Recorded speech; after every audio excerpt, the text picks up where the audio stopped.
Bismillah.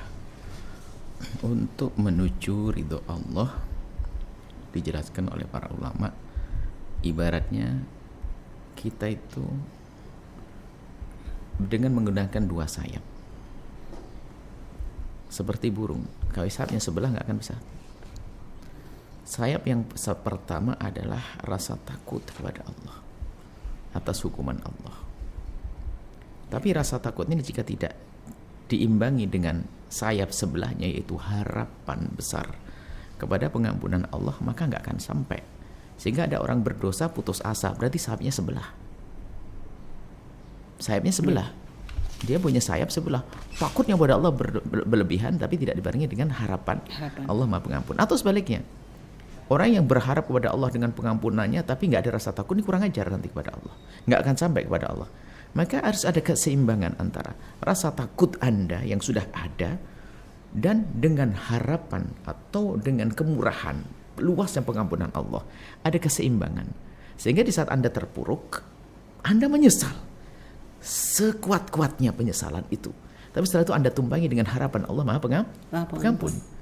Atau sebaliknya, harapan Anda kepada pengampunan Allah ini harus besar. Tapi tidak boleh Anda terlena lalu Anda ngendengi dosa. Tapi harus barengi dengan rasa takut. Maka imbang semacam itu.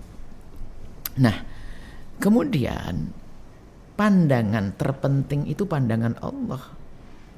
Kalau ada orang hijrah bertobat lalu ada orang memandang pici, selalu ada. Jangankan ke orang yang berbuat salah kemudian tobat, yang ibaratnya tidak salah pun kadang orang mandang dengan pandangan yang tidak baik. Karena orang kan mandang dengan hawa nafsu yang tidak sesuai dengan keinginannya dan macam-macam.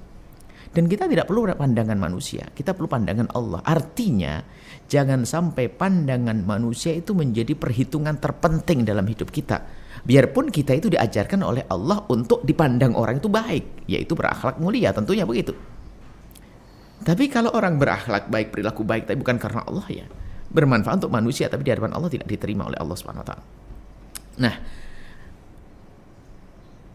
suatu ketika ada pada zaman Nabi, ada orang melakukan satu kehinaan. Kemudian dia mabuk. Kemudian tiba-tiba ada satu orang yang mencaci dan mengolok dia. Mencaci dan mengolok ada di zaman Nabi. Nabi kenapa? Bagaimana apa yang dilakukan Nabi? Nabi menegur orang yang mencaci dan mengejek tadi dengan teguran keras. Jangan kau bantu setan untuk mengembalikan dia dalam kejelekan. Artinya apa? Kalau kita menjadikan orang yang berdosa itu terpuruk dengan kita caci dan olok, sebetulnya kita telah membantu setan untuk menjadikan orang yang mau tobat lagi kembali kepada kejelekan. Karena Pak, dia merasa terpuruk terus. Baik, di sisi lain, yang ini yang jarang dicermati, bahwasanya Anda harus paham bahwa orang yang mencaci Anda yang sudah hijrah itu sebetulnya dia telah bersekongkol dengan setan. Makanya jangan Anda dengar. Ini yang sisi lain yang diperhatikan. Hanya sisi larangan setan. Enggak, itu artinya kalau Anda sudah tobat baik, kemudian ada orang mengungkit, membongkar dan sebagainya, sebetulnya dia telah bersekongkol dengan setan, maka Anda jangan dengar dia. Karena kalau Anda dengar bagaimana? Anda akan terpengaruh. Tadi Anda berkatakan, saya mau putus asa nih. Anda karena mendengar. Kalau Anda langsung prinsip, yang penting aku dengan Allah, selesai. Itu masa lalu, bisa saja dihapus oleh Allah, kan begitu? Seperti itu. Nah, kemudian, kalau sudah dihapus oleh Allah di dunia, diampuni Allah, nggak akan dampak lagi di akhirat. Pantang Allah menghukum dua kali yang sudah dihukum di dunia. Atau sudah istighfar minta ampun kepada Allah Subhanahu wa ta'ala. Seperti itu. Jadi, Anda yakin kemahaluasan Allah di dalam pengampunannya, dan juga Anda yakin bahwasanya begitu pedihnya siksa Allah, maka jadikan itu adalah untuk menimbang langkah Anda menuju Allah Subhanahu wa ta'ala. Yakin sebesar apapun dosa Anda, sejelek apapun diri Anda, jelek, yang mengangkat Anda siapa? Allah. Yang membersihkan Anda siapa? Allah. Bahkan ada sebagian para kekasih Allah itu karena disanjung manusia, dia takut dia kepleset, dia melakukan sesuatu yang tidak dosa tapi ditampakkan dosa agar tidak disanjung lagi oleh manusia. Bagaimana insya Allah? Ceritanya ada satu orang tuh di kampungnya dikatakan dia wali, kekasih Allah dan sebagainya. Dia takut kepleset. Akhirnya apa? Zaman dulu ada namanya istilah hammam, itu bukan kamar hammam, itu tempat air bersama, kayak orang nyuci baju segala macam dan pakai mandi dia. Nah, rupanya dia itu apa? Dia itu mengendap-endap biar dilihat orang, dia mengambil baju, ya kan? Setelah itu lari dan muter tak dikembalikan ke situ. Di saat melakukan itu langsung dikejar sama orang, dia pencuri, padahal dia tidak ingin mencuri. Setelah itu apa? Lega dia, alhamdulillah. Saya dibilang pencuri, bukan dibilang kekasih Allah lagi. Jadi dia nyaman kemana-mana, subhanallah. Ada orang sampai begitu takutnya sanjungan orang. Makanya Anda nggak usah ragu, nggak usah gelisah di saat orang tidak menyanjung Anda. Bukan, urusan sanjungan dari Allah yang sesungguhnya. Sebab sanjungan orang itu juga menjadikan orang kepleset loh ya. Bisa menjadi siapa dulu, memang saya kok, saya orang hijrah yang paling bagus, saya paling istiqomah, saya paling. Ini kan dengan iblis sudah, ya, seperti itu. Baik ya, tadi berkaitan dengan kisah yang Buya ceritakan tentang seorang kekasih Allah yang ingin menutupi kemuliaan dirinya gitu Buya dengan melakukan seperti itu. Sedangkan pernah juga mendengar kisah bagaimana Nabi ketika berbincang dengan istri beliau menjaga dari fitnah manusia. Nah ini kayak bagaimana kita untuk menyikapi dua kisah ini Buya? Pertama, ini kisah orang tersebut karena apa? Karena dia khawatir akan dirinya. Khawatir akan dirinya terjerumus di dalam kesombongan atau ujub. Maka dia lebih mementingkan biar saya jatuh saja, ya kan? Biarpun setelah itu saya jadi ustaz. Kan tidak menjadi suri toladan kan? Masalah mencuri kan langsung jatuh, berbeda. Kalau zaman Nabi, itu kan dengan perempuan. Ya kan? Langsung prasangka buruknya dengan Nabi sampai kisahnya panjang, kan begitu? Ini sangat beda kisahnya. Kalau ini setelah mencuri, ya kan? Dia dianggap pencuri tetap dianggap jelek kan?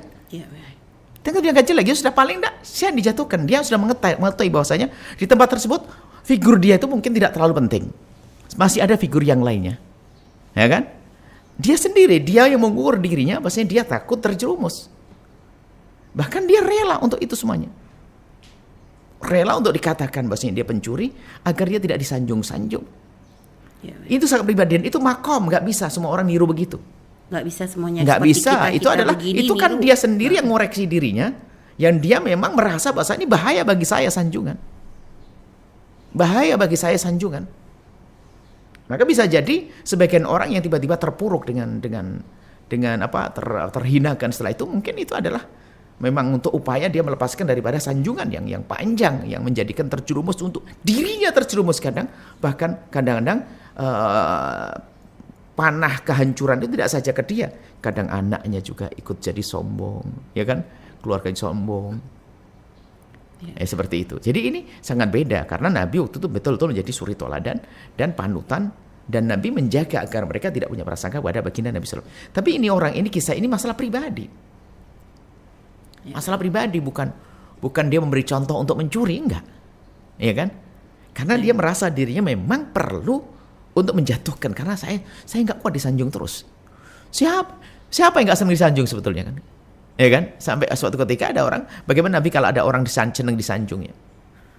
Disanjung itu nggak akan merubah apapun, asalkan dia tetap kuat. Di saat disanjung lalu dikatakan subhanallah, maha suci Allah. Alhamdulillah alladzi adharul jamil, yang menampakkan baik, bukan menjadi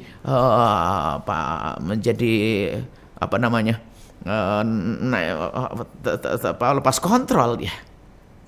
Kayak di awang-awang sudah ada itu, salah, itu bukan itu. Maka dari itu sanjungan itu sendiri memang betul-betul membahayakan. Kalau orang disanjung tidak kuat menjadi dia ujub. Soal sanjungan itu macam-macam, tidak harus dengan lesan ya. Dikerumunin orang. Disalam. Kenapa ada uzlah? Sehingga Imam Haddad mengatakan kadang-kadang seseorang yang sudah disanjung masyhur itu kuat enggak dia kalau pergi ke gunung dia disanjung sama orang. kan gini kan sebenarnya untuk menyelamatkan pribadi. Baik. Di makom, jadi makom yang paling hebat adalah makom syuhrah. Dikenal orang tapi hatinya terjaga. Nabi masyhur, ya kan? Seorang ulama masyhur, tapi dia kuat hatinya. Tapi kalau nggak kuat jangan maksain jadi orang masyhur begini, kan begitu ya? Sembunyi. Itu makanya perlu adanya uzlah dan sebagainya. Itu tergantung masing-masing. Baik Bu, tapi pun untuk seperti yang tadi dilakukan ulama tadi, tentunya dengan jaminan bahwa yang dia lakukan ini tidak menjadi satu hal yang ditiru oleh umat kan begitu Bu ya. Tidak, menjadi dan fitnah di kalangan umat. dan dia mengakui bahasanya tidak akan ditiru. Kenapa? Saya mencuri salah gitu toh. Dia mengatakan itu salah, bukan mengatakan itu benar, enggak. Baik. Itu kan yang mengatakan, yang menafsirkan orang yang jatuh salahnya. Iya, Karena setelah diamati orang ini betul-betul baru terungkap apakah dalam catatan kecilnya dan sebagainya. Mungkin dalam catatannya ditemukan saya itu sedih. Setiap hari orang menyanjung saya. Mungkin dibaca setelah itu Baik Bu, Masya Allah. oleh orang lain. Tapi nggak boleh ditiru. Iya Bu, Masya Allah. Dan dia tidak mengatakan kalau orang akhir zaman ini kan sudah salah, dibela. Benar. Dia nggak mengatakan mencuri, benar kok. Dan mencurinya pun mencuri baju yang seandainya diketahui orang nggak sampai dipotong tangan itu. Paling ditakzir, dihukum. Hanya dia menjatuhkan dirinya saja. Dan ternyata tidak mencuri, dia hanya memindah saja. Hanya biar dilihat oleh orang kalau dia telah mencuri.